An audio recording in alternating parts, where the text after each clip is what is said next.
I do notice that most of you are of a certain age, so that you might understand the story I'm going to tell. It was before Facebook. And,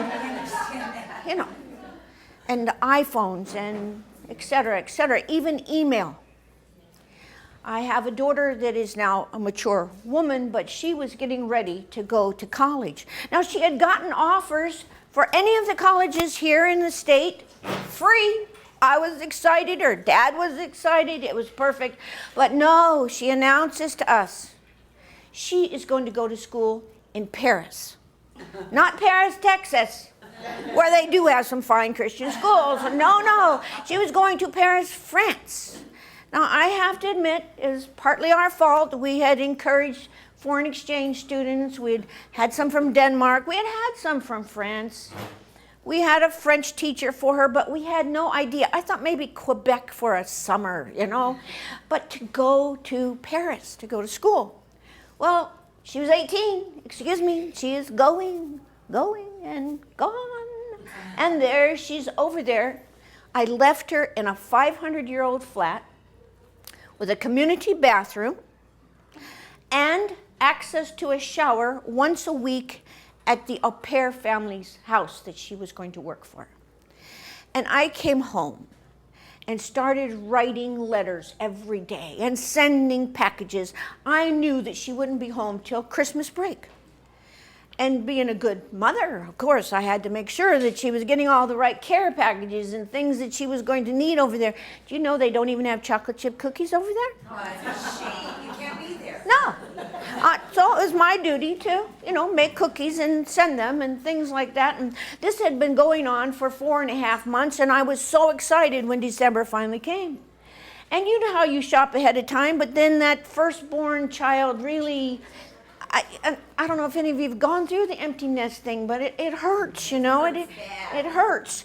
And so I am doing my thing and thinking about my precious firstborn baby and what I'm going to get her and do for her and make for her and dee. And I remember the day exactly. December 10th was a Thursday morning, and I can even tell you the time, 2:36. There's some things a mother does not forget, even though years and years have passed. I'm laying in bed with my husband. The phone rings. I always grab the phone. If there's going to be an emergency, I should handle it. I grab the phone and I say, hello? Like you always do, so polite. I don't know why you do that at 2:30 in the morning. Hello? But you do. And I'm going, hello? And all I hear is this wailing and crying. And it only takes a mother a millisecond to think of every possibility. She's been raped. She's been kidnapped. There's bad people over there, trust me. There's no chocolate chip cookies. Who knows what is going on, but my final thought was, she's pregnant. And my heart is just pumping out of my body, but my mind is trying to be motherly, and I am saying, honey, I can't understand you. You're going to have to speak softer because I just can't hear a thing that you're saying. Could you just slow down a little bit? And finally, out comes these sobs. I was at the coffee shop doing my homework, and I turned around to get some cream, and when I turned back, somebody had stolen my purse. Oh, after rape and murder and mayhem. Girls, give it up. I'm saying, oh, it's okay, honey. It's okay. I said, all you have to do is go back to school and they'll give you some money and Daddy will send some money on Monday. It'll be fine. She turns on me with a vengeance. The crying stops on a dime and she says, you don't understand. I'm thinking, what don't I understand? She says, my passport. I hadn't thought of that. Of course, her passport, it's very important. But I'm in charge now. I'm so not in charge, but you know what I'm saying? I'm in charge now. So I'm saying, okay, listen, baby. All you're going to do is you're going to go back to the school. You're going to tell them what happened. They're going to give you some money for the weekend. And then Daddy will have a friend come on Monday, and he'll give you money from Daddy, and he'll take you to the embassy. You don't understand anything. What don't I understand? Honey, I'm sorry, what? She says, the embassies are closed. It's the holidays. Don't you understand anything? Nobody's going to help me. And I won't get to come home. I'm thinking, how do I abandon the rest of the family and get a plane ticket and go to Paris for Christmas? But I know I can't do that. And so I'm just trying to think, and I'm saying, well, you just go to the school and do what I ask you to do, and then call me back and let me talk to the administrator. Certainly she's a distraught teenager, and the administrator will know better. And so she goes, "Wah," and hangs up on me. You know, well, there are only pay phones in the day, unless, you know, it's a lot of money to have a phone. We didn't know such thing as cell phones in the day.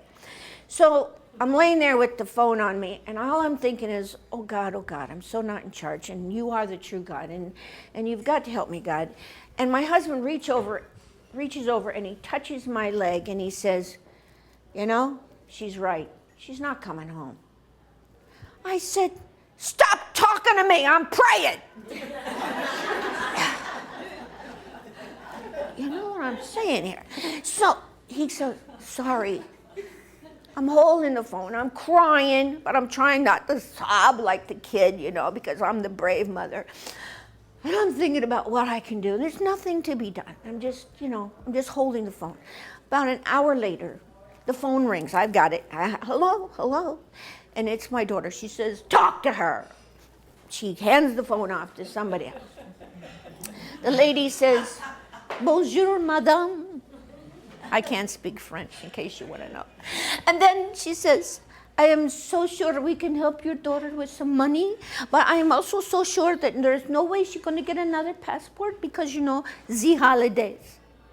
I'm thinking, it's the 10th of December. Are these people shut down 2 weeks before Christmas? Yes, in Paris, no chocolate chip cookies, no embassy. Neither the Americans nor the French. They're not there. My daughter grabs the phone. I told you so, and she hangs up.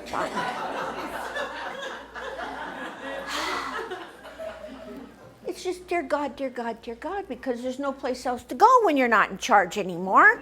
And you know you never were in charge to begin with, but you had that feeling that you should be in charge, but you're not in charge of anything. And so I'm just laying there. My husband doesn't say a thing. He just reaches over and pats me a couple times. I know he's dying to say, I told you so. And she is so much like her father, in case you haven't noticed so far. So I'm just like laying there. I finally doze off. You know, you're just sobbing. You know how you're so out of control, there's nothing you can do. That's all you can do is just have a little cry. So I'm having a little cry. And I fall asleep. And about 4:30, actually 4:37, because again, I'm watching the clock.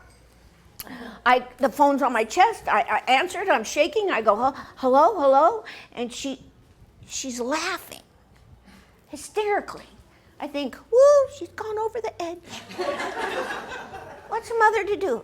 I'm saying, just relax, baby. What? She's crying and she's laughing now at the same time. And she says, you're not going to believe it, Mom. You're not going to believe it. A taxi driver found my purse in the back of the car. This is like saying a New York taxi driver is going to return the purse. I mean, is there a chance in China? And then she says, so he returned my purse and everything was in it except the money. I'll see you in a couple days, Mom. Love you. Bye. And she hangs up. And all I can think of is, you know, I truly believe I am so not in charge. It was a life changer for me. I am so not in charge. But I am so grateful that I know the one who is. Thank you so much.